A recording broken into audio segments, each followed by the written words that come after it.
c'est fruit parce que tamit suñ déggee Anna Diamanka ak ki nga xamante ni mooy beneen femme bi ñu ngi naan dañuy ñaan ki nga xamante ni mooy président Macky Sall surtout ki nga xamante ni mooy première dame di Marème Faye Sall ngir mu jàpp ci ñi mën ko delloo Ousmane Sonko mu faj leen ndax bu fekkee ni loolu am na Marème Faye Sall bu ci jàppee bañ bàyyi ko est-ce que yaakaar nga ni duñ ne li nga xamante ni moom moo xew ni Marème Faye Sall wala président Macky Sall loxo ma ngi ci. Justement et c'est pourquoi je pense et man personnellement cri de cœur la. Appel au secours là mais malheureusement qui ne va pas porter ses fruits président Abdoulaye Wade à son âge son fils unique nga jàpp ko tëj ay sëriñ intervenir nañ on a joué la médiation mais est-ce qu'il s'en est sorti ça ce qui veut dire que effectivement tu as donné la réponse à ta propre question tey jii nii si la première dame Marème Faye fait ses bons offices ba Ousmane Sonko génn kon kay on va se dire que ni moo ko jàppoon xanaa.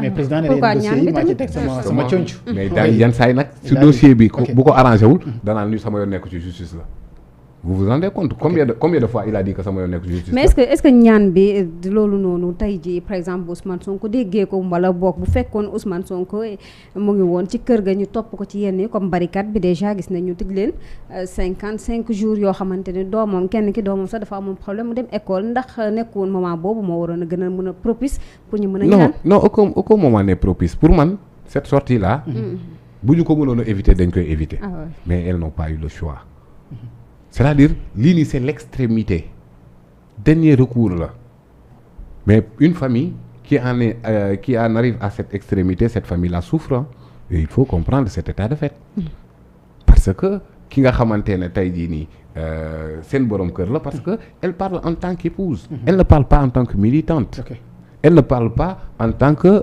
des acteurs politiques mais elle parle en tant qu'épouse et que jàpp naa effectivement que li nga xamante ne moom la Ousmane Sonko di dund boobu ba léegi ay bakkan rot ci des centaines de milliers de Sénégalais jàpp ne seen espoir mu ngi dem des milliers de Sénégalais nekk sous le lien de la détention alors cette conjonction de facteurs défavorables parfois à leur stabilité familiale moom moo waral génn bi nii donc jàpp naa ne du ma ne c'est trop tard wala c'est trop tôt mais jàpp naa képp buñ ko defee c'est parce qu'elles n'ont plus le choix et que li ñu gisee seen borom kër situation bi ça a été alarmante donc même il y avait une polémique daf ko feebar ak feebaru tax ñenn ñi sax ñoo ñu ngi lekk leer na maintenant sur des voies autorisées man jàpp naa ne elles sont des voies autorisées yoo xamante ne mën nañu jox l'état de santé de Ousmane Sonko parce qu'elles l'ont vu récemment loolu état de santé Ousmane Sonko administration pénitentiaire génn nañ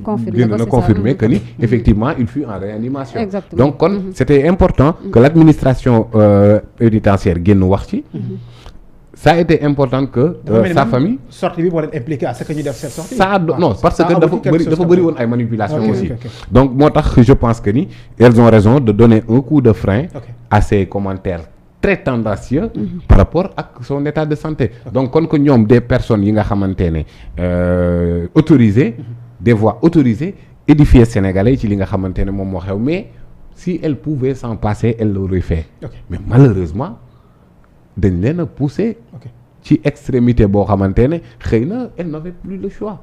Mais est-ce que jàppaloo ne au sein du PASTEF également am na peut-être des personnalités yoo xam ne waroon nañ ko mën a def. oui non effectivement. parce que dafa mel ni absence aussi. non vous avez parfaitement raison. de dire que ni est-ce qu'il y a eu déficit ci de communication parce que PASTEF a toujours maintenu très fort leur combat de la communication de l'opinion mais malheureusement actuellement PASTEF qu'est-ce qu'il vit dégg nga kenn dinaan la waratuñ tudd turu PASTEF beaucoup de ces responsables sont en prison beaucoup de ces militants sont en exil beaucoup de ces militants actuellement ñu ci bëri ñemeetuñu wax parce que dañu ne boo waxee léegi mooy loolu dëkk bi comme on dit alors cette conjonction aussi de facteurs défavorables ci la communication de Pastef a fait que ñoom ñu génn moo tax ma ne la génn bi am na solo donte jàpp naa ne aussi comme toute œuvre humaine am na ci loo xamante ne xëy na erreur de communication la peut-être. parce qu'en les écoutant parlant tu sens nettement que elle me semble même pas être préparée. C'était le cœur qui parlait.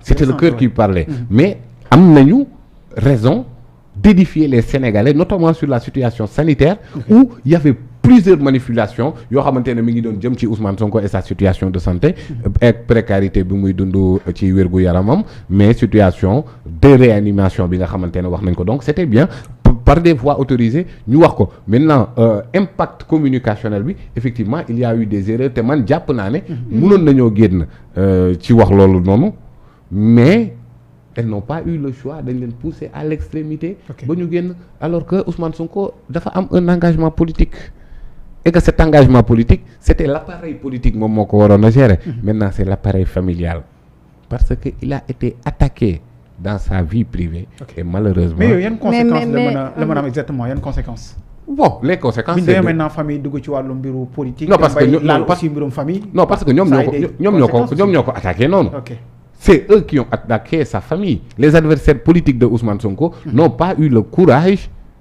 ou l'intelligentsia d'attaquer Ousmane Sonko dans ses idées, d'attaquer Ousmane Sonko dans son projet de société. Ils n'ont pas attaqué Ousmane Sonko par rapport à la philosophie de Pastef. Bon, donc comme que yooyu noonu yëpp peut-être essayé nañ ko jàllul parce que ces idées sont solides, parce que Pastef et le combat contre le système qui sont engagés est tellement ancré dans la conscience collective, surtout de la jeunesse, que ni dañu dem léegi ut beneen pexe. mais pas Moussa est-ce que Ousmane Sonko waru woon également préparer ñi nga xamante mooy sa famille. ses femmes ses enfants parce que politique la moom di Ousmane Sonko di def quand même bu fekkee politique da nga ciy dugg comme ni ko Nelson Mandela doon waxee dem kaso ci politique la bokk gis nañ fi également Abdoulaye Wade yaa ngi ko doon wax léegi Idrissa Seck ku ci nekk jaar nga ci kaso pour mën a nekk dara donc il faudra je pense que Ousmane Sonko erreur bu mu def mooy dafa waroon a préparer sa famille ci li nga xamante ne moom la dugg. Non, je ne suis pas d'accord. Pourquoi? Le président Macky Sall est président de la République, il n'a jamais fait la prison. Prison, lu mu rek. Allez-y. Dama posé question, il faut me laisser développer. Dem kaso ak politique, ça n'a rien à voir. Mais ci risque yi la bokk quand même, Pape. waaw léegi nag da ngay déglu. ci risque yi la bokk léegi déglu ma nee naa la président de la République yegsi na ba ci magistrature suprême, il n'a jamais fait la prison. Parce que politique débat d'idée la. Politique, ce n'est pas une confrontation de code pénal et de code de procédure pénale. C'est une confrontation d'idées. C'est un lieu de tension scientifique permanent pour emprunter les termes du recteur Abdou Salam Sall. dadul bi lee boo xamante ne ku la mën ci idée nga yóbbu ko prison du loolu. Senghor def na prison. Jamais. Non. Diouf def na prison. Jamais. Président Macky def na prison. Jamais. Donc sur 4 présidents kenn moo def prison nga ne prison ak ñoo ànd xam nga lan ñoo ànd. idée contre idée ñoo ànd mais idée contre prison ànduñu et c'est ce qu'on assiste actuellement il faut dire les choses telles qu'elles sont. Alors donc kon président Macky Sall en tant qu'acteur politique qui n'a jamais fait la prison actuellement les acteurs politiques qui sont en prison il a battu le record des acteurs politiques qui sont en prison. C'est ça la réalité. Donc kon préparer ay doom pour la tu vas à la quête des suffrages des Sénégalais. Tu vas pour imposer tes idées, pour combattre le système, pour changer le vécu quotidien des Sénégalais. lu ci jar préparer say doom c'est-à-dire bu ñu jàpp lii xew comme une normalité. lii c'est extra exceptionnel. et c'est pour la première fois également ñu gis ko ay doom ak jabar dugg ci. lu ci yow seen yoon bañ leen di préparer lu ci yoon yi jabar bañ leen di préparer. Tu aspires à changer un pays. te andi ci ak ay nawle ay Sénégalais de tous bords. mais loo ci préparé yi doom ak yi léegi. mais vous avez dit tout à l'heure que sortie bi nga xamante ne ci jabaram def l'extrême. Voilà. extrême warul woon am. Ah, c'est ça. warul woon am li warul woon am bu amee nag doone kon dañ ko waroon a préparer déedéet c'est une exception l'exception a été d'attaquer Ousmane Sonko dans sa famille dans sa vie privée. mais loolu la ñu war a dénoncer et non pourquoi préparer wul loolu. mais quand même c'est-à-dire dañ lay Sénégal léegi dañ lay teg injustice ñu ne non da nga waroon préparer injustice bi loo ci injustice c'est une situation anormale qui ne devrait pas exister Ousmane Sonko dañ koy def ñu naan moom pourquoi deful woon lii te duñu wax pourquoi kii tegu ko lii tegiwu ko Sénégal dañuy fekk ku victime d'injustice ñu naan la yow lu tax nga def lii ba injustice bi fekk la kii dóore lañ war a wax bàyyil dóor waaye kii jooy mënuñ koo wax bàyyil jooy parce que moom dañ koy dóor et Ousmane Sonko est victime d'une injustice dañ ko tooñ ba tooññar bi ko loolooy dëgg bi. ok lan moo war ma doon peut-être je dirais impactu génnu soxna Ousmane Sonko yi apparemment lan lañ ci mën a xaar concrètement. bon l'impact c'est après qu'on saura. ok. impact bi après lañ koy xam mais par rapport ak ñi nga xamante ne ñoom ñooy attaqué Ousmane Sonko ci fa ma la doon wax boobu ba léegi ils sont insensibles à ça. Insensibles. seen yu nekk ci personnellement l'expression ils s'en foutent. Or loolu moom moo tax ma ne foog ñu ndëppal Sénégal nag dafa jot moment boo xamante ne da ngay gis nit kuñ ne la mi ngi en réanimation tu vois des Sénégalais jubilés. mais Moustapha Diakhaté dugg na ci loolu ndax nee na ki nga xamante ne dafa dem kaso ci ñu teg la ci loo xamante ni erreur la ñu jàpp la teg la yóbbu la kaso nga ne da ngaa def grève de la faim moom Moustapha Diakhaté nee na képp ku ci dee rek nañ la jébbal say mbokk nañ jébbal corps bi say mbokk nee na su fekkee que ne nit ki dafa def